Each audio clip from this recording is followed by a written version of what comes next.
Sony revoga acesso a centenas de filmes que as pessoas compraram legalmente dentro da plataforma. Disney remove 4K e HDR por conta de disputa judicial pelo uso do codec. E é por isso que eu ainda consumo mídia física em Blu-ray.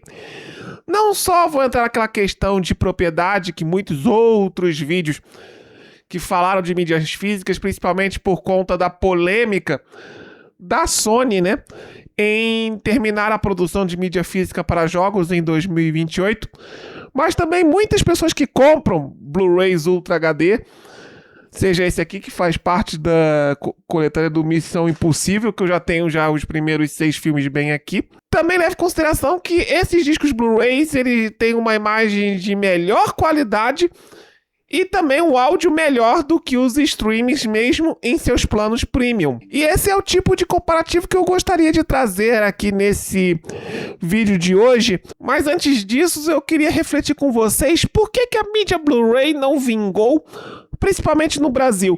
Porque se a gente pensar bem, lá nos Estados Unidos, os Blu-rays ainda continuam vendendo normalmente. Você pode comprar na Amazon norte-americana e muitos deles entregam no Brasil. Ainda assim, essas mídias ainda existem para um nicho de colecionadores e entusiastas que tem um sistema de home theater avançado que quer extrair o máximo desses sistemas. Alguns vão indagar, mas a pirataria? Bom, a pirataria corria solta no videocassete e no DVD e nem por isso impediu a popularidade desses formatos, principalmente em terras brasileiras. E ainda tinham lançamentos oficiais nessas duas plataformas, mesmo com a pirataria. Pra gente entender por que o Blu-ray especificamente não vingou no Brasil como vingou um pouquinho mais lá fora, a gente precisa voltar um pouco no tempo. A gente precisa voltar ao ano de 2006, quando lançou esse formato de Blu-ray. Nessa época, em 2006, nós tínhamos duas mídias físicas que estavam competindo como a mídia física oficial dos filmes em High Definition. De um lado tinha a Sony com o Blu-ray e do outro lado, se não me engano, a Toshiba patrocinava o HD DVD. O HD DVD, que era um DVD de alta definição, eu lembro que ele tinha uma capa vermelha. Eu cheguei a ver pessoalmente na extinta FNAC na Barra da Tijuca, no Rio de Janeiro. Isso aí quando eu era adolescente, né? Toma uns 15, 18 anos atrás. Só que para você aproveitar tanto o HD DVD quanto o Blu-ray, você precisava ter um setup específico. Você precisava ter uma TV de alta definição na sua casa. E esse tipo de equipamento no Brasil em 2006 não era barato. Para um salário de por volta de R$300, essas TVs de plasma custavam por baixo R$4.000. Acredito que tanto eu quanto a maioria de vocês, na época que o Blu-ray lançou, tinha uma TV de tubo. E numa TV de tubo, o Blu-ray não faz muito sentido, não dá para ter um valor agregado maior que um DVD. Então não convencia as pessoas a fazerem a troca de um DVD, que estava começando a ficar massificado, principalmente por conta das locadoras e da pirataria também, para migrar para uma mídia nova, que seria os discos Blu-ray. Sem contar que os players em si eram muito caros, tá? Quando eu tive acesso ao Blu-ray no início de 2009, foi através do PlayStation 3, que já era um brinquedo caro, sem contar os filmes. Meu primeiro filme do Blu-ray foi um filme de animação. Esse aqui, ó. Shrek 3º, eu lembro que eu acho que eu comprei na livraria Saraiva, R$100. Era um disquinho meio caro. Mas eu lembro que eu reuni a família inteira pra ver a animação da DreamWorks em alta definição. Eu já ia falar Pixar, mas aí já seria já seria uma baita gafe, né? Sei que vai lançar um Shrek novo aí pra essa nova geração, enfim. E naquela época existia muitos títulos importados. Esse aqui pelo menos tinha legenda e dublagem. Muitos Blu-rays que vendiam só eram em inglês. Sem contar que demorou um pouco para as locadoras aderirem à mídia Blu-ray. Eu lembro que eu só vi uma vez, lá em Vila Valqueire, na Zona Oeste, numa galeria perto da escola de inglês que eu costumava frequentar. Ali eu cheguei a ver Blu-ray para alugar, mas isso eu já tô falando de 2010, indo para 2011 já. Só que 2011 lançou um serviço que iria revolucionar esse mercado de consumo de séries e filmes. Em 2011, lançou a Netflix, que tinha no seu catálogo diversos filmes em alta definição a um preço bem acessível. As primeiras assinaturas de Netflix mal custavam R$20 por mês. Até o lançamento do Netflix, o concorrente dessas mídias Blu-ray eram os pay-per-views que tinham na TV por assinatura, que você alugava para assistir, nem todos em alta definição. Muitos deles tinham apenas qualidade de DVD. E os poucos canais de filme na TV paga, que estreou os serviços em HD, como Net HD e Sky HD, que era o que tinha na época, e eram serviços caríssimos. A Sky HD eram mensalidades acima de R$200 por mês. E ainda assim, dava uma diferença gritante a favor dos discos de raios azuis. O brasileiro, ele só conseguiu migrar para as TVs de alta definição entre 2012 a 2015. E apenas em 2015, de acordo com a pesquisa, a quantidade de TVs de tela fina superaram a quantidade de telas de tubo na casa das pessoas. Em 2015, o Netflix já dominava o serviço de streaming e já achava fácil filmes em 1080p nesses sites aí para você baixar, põe no pendrive e coloca na televisão, perdendo o sentido do Blu-ray para a maioria das pessoas. Principalmente se você considera que o preço do Blu-ray pouco mudou. Há reportagens de blogs que falavam já em 2014 que o Blu-ray vendido aqui no Brasil era o Blu-ray mais caro do mundo. Nesse cenário, os lançamentos oficiais foram sumindo até que em 2016 você já não encontrava mais de forma oficial os Blu-rays nas grandes lojas para vender, porque as distribuidoras pensavam que o Brasil seria um eterno país do DVD. Só que em 2016 nós passamos desse Blu-ray 1080p e lançou nos Estados Unidos o Blu-ray Ultra HD. Quando eu soube dessa notícia, já comprar Blu-rays 1080 já não fazia mais tanto sentido, porque em pouco tempo eu teria que recomprar esses mesmos filmes em 4K.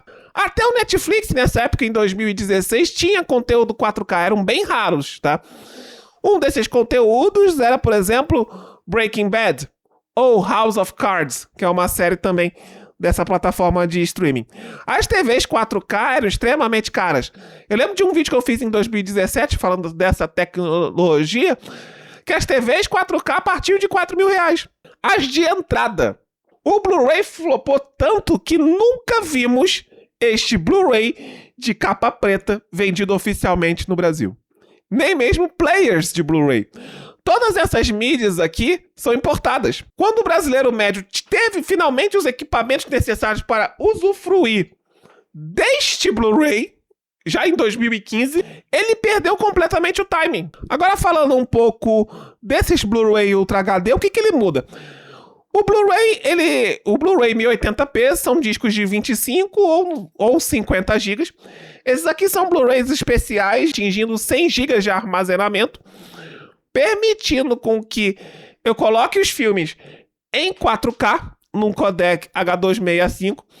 Eu também tenho suporte HDR, seja estático, que é o HDR10, ou HDR dinâmico.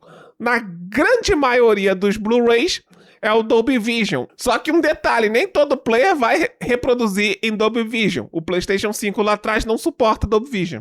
Você vai ficar estagnado ao HDR10 estático. Nem todas as TVs, como a da Samsung ali atrás, suporta Dolby Vision. Então vai ser exibido em HDR10 estático. Se um dia vocês quiserem saber a diferença sobre HDR estático e dinâmico, escreva aí nos comentários que eu posso pensar em alguma coisa para tentar explicar para vocês. O Blu-ray 4K ele também tem uma vantagem, ele é region free. DVDs e Blu-rays tinham travas de região, principalmente porque na Europa e na América utilizam formatos de cores diferentes. Aqui usamos PAL-M, Estados Unidos NTSC, na Europa utiliza o PAL 25 FPS. Então nessa época você tentar reproduzir esses discos importados dava problema. Nos Blu-rays 4K não. Você pode importá-los da Ásia ou da Europa e reproduzir normalmente. Não tem essa trava mais. Outra vantagem dessas mídias é que o áudio principal em inglês, na grande maioria dos casos, é em Dolby Atmos. E isso facilita demais ao mandar o áudio da TV para o seu sistema de som via HDMI e ARC. Porque os Blu-rays 1080p, muitas vezes, o áudio principal era no formato DTS True HD. Nem toda televisão conseguia passar pro receptor de som, né, nesse formato DTS. Havia uma conversão para PCM multicanal que já prejudicava um pouco o entusiasta na parte de áudio e querer ouvir o áudio original. Muitas vezes ele tinha que conectar direto o reprodutor de Blu-ray no receiver ou no equipamento de home theater para poder ouvir o áudio em DTS sem a interferência da TV. Essas mídias físicas também têm algumas desvantagens. Barreira linguística é uma delas. Como eu falei para vocês, todos esses discos aqui são importados. Eu tenho acho que 14 discos em Blu-ray Ultra HD e apenas 4 tem legendas ou dublagem em português. Então eu espero que o seu curso de inglês do Mário Vergara esteja em dia, porque você vai ter que ouvir em inglês. Ah, mas tem legenda. Também em inglês. Então você vai ter que ter pelo menos um inglês intermediário para você conseguir acompanhar os filmes em inglês com legenda em inglês. Até espanhol é uma língua que tem mais discos Blu-ray 4K aqui. Tem outra desvantagem também, eu nem anotei essa no roteiro. Esses Blu-rays também vêm com código digital. Eles só são válidos nos Estados Unidos e Canadá. Não vale aqui porque a gente utiliza endereço brasileiro no nosso serviço de streaming. E não adianta usar VPN. Eu já tentei. Então a cópia digital para nós também não serve para nada. A próxima desvantagem, essa dói. Eu acho essas mídias Blu-ray 4K muito sensível e dura muito pouco. Eu tenho 2 filmes específicos que já tem algum tipo de problema. O primeiro deles é o 007 No Time to Die, que em alguns trechos do filme ele acaba emperrando. E o outro filme, nossa, esse aqui, o meu filme favorito, De Volta para o Futuro. O primeiro filme também eu senti alguns engasgos durante o filme que atrapalhavam a reprodução.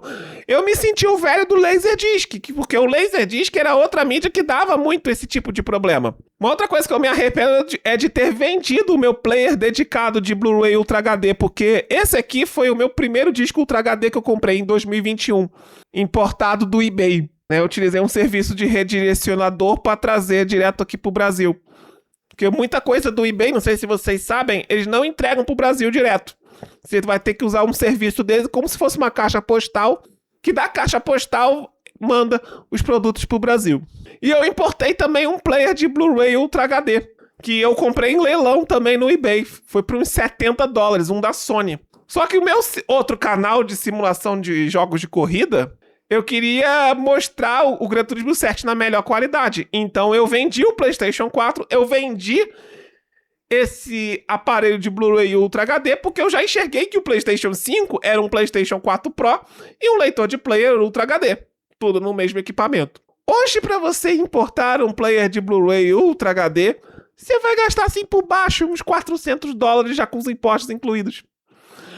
Eu já te garanto que já nos usados o preço simplesmente dobrou, por não sei que motivo.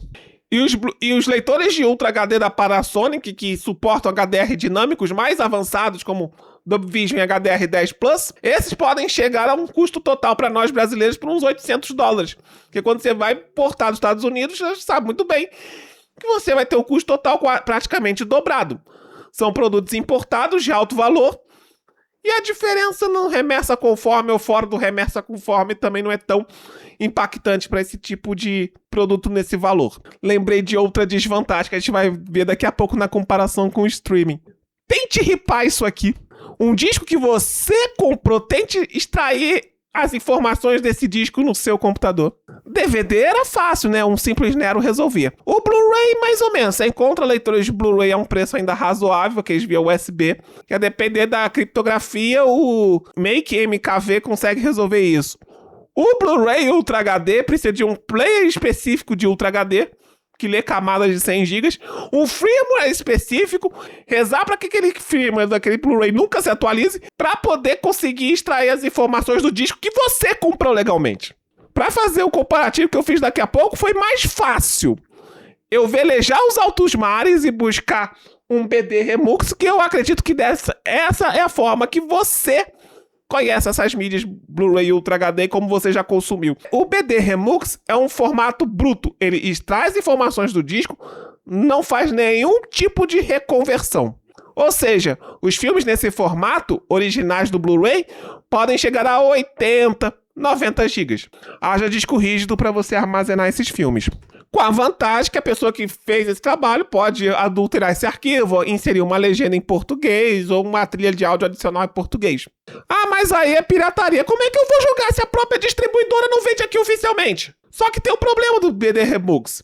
O torrent depende de pessoas contribuindo, fazendo o upload de parte daqueles arquivos ao redor do mundo para que ele ainda esteja vivo e que você consiga baixar o arquivo. E como esses arquivos são enormes, 50, 60, 70 GB, as pessoas vão optar por opções mais convenientes quando vão baixar um filme dessa forma. E aí muitos BD Remux estão disponíveis apenas em tracker privado, que você é obrigado a disponibilizar, e algumas vezes também é pago você participar desses trackers privados. No geral, as pessoas optam por baixar a versão WebDL. O que é o WebDL? É uma ripagem direta do serviço de streaming desses dados do filme, já com a compressão que o streaming fez para disponibilizar para você. Tem também o WebRip, que é basicamente uma captura do navegador, e aí nesse processo já tem um reencoding que pode ter uma qualidade menor que o WebDL por conta disso. Mas dito isso, vamos comparar a qualidade de imagem deste Blu-ray em BD Remux versus o dos serviços do streaming e vamos ver o quanto o streaming avançou ou não em comparação às mídias Blu-ray em quesito de compressão de vídeo. Esse aqui é o arquivo BD Remux, tem 90 GB, tem um bitrate de vídeo de quase 60 megabits por segundo, possui Dolby Vision, é o HDR dinâmico que ele utiliza aqui, ó. E a trilha principal de áudio tem simplesmente 3 megabits por segundo em Dolby Atmos. Dolby True HD with Dolby Atmos. Já o da direita é o arquivo WebDL extraído de um serviço de streaming. O bitrate de vídeo é apenas 15 megabits por segundo. Tem HDR dinâmico, HDR10 Plus. O áudio não tem Atmos, tem apenas 5.1 básico, mas até que o bitrate ainda está muito bom, 640 kbps. Tem serviço de streaming que em 5.1 básico é 192, 380 e já é meio baixo para 6 canais. Na esquerda aqui é o BD Remux e na direita é o serviço de streaming. Apesar da diferença grande de bitrate, em cenas paradas tem uma nitidez bem semelhante. Surpreendentemente, o streaming conseguiu chegar bem com esse bitrate parado com pouco bitrate. Só que a coisa piora pro streaming em cena em movimento. Jesus! Nessa cena de avião aqui, com 15 megabits por segundo, já quadricula demais, ó. Enquanto em Blu-ray a 60 megabits por segundo ele já permanece. De uma forma que não degrada a qualidade de imagem. E isso tudo poderia resolver se eles aumentassem um pouco o bitrate para esses casos de cena em movimento. Eu reencodei o Blu-ray a 30 megabits por segundo, dobrando o bitrate, já não perdeu tanto mais assim. Eu acho que se as empresas de streaming tivessem um plano igual o Lossless do Tidal, que tivesse um plano 4K Enhanced com bitrate de Blu-ray, muito provavelmente os entusiastas de mídia física não olhariam tanto com olho torto para serviço de streaming. Mas será que o futuro é esse mesmo?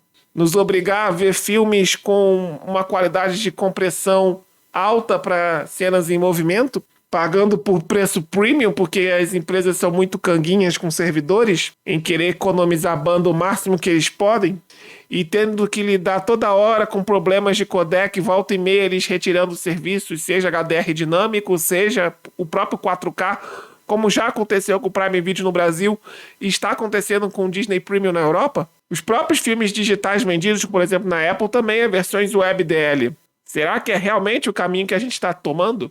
Agora vamos falar um pouco sobre o áudio. Uma das coisas que faz mais diferença para mim, no caso dos discos Blu-ray, é a qualidade de áudio. Infelizmente fica difícil mostrar isso para vocês no YouTube. Mas eu posso relatar que os poucos filmes que o meu home fez tremer o meu quarto foi assistindo esses discos de Blu-ray Ultra HD. Como foi o caso da cena inicial do filme da Fórmula 1. antes de entrar na cena da corrida de Gran Turismo em Daytona, que utiliza bastante o grave na música, e aí tremeu realmente o meu quarto. É um áudio muito limpo e cristalino que eu não preciso levantar muito o volume do home theater para preencher o meu quarto. Coisa que às vezes, a depender da compressão no streaming, eu preciso fazer. Isso por conta que o bitrate do áudio utilizado do Blu-ray é muito maior que do serviço de streaming. E isso dá para notar em equipamentos de som dedicado para isso. Talvez seja mais difícil no alto-falante da TV, mas é um tipo de coisa que é facilmente perceptível em um equipamento de home theater dedicado. E falando em bitrate, eu já te mostrei como você pode conferir a taxa de bitrate da maioria dos serviços de streaming que temos disponíveis hoje aqui no Brasil. É só você clicar nesse vídeo para você conferir como. Um grande abraço e até o próximo vídeo.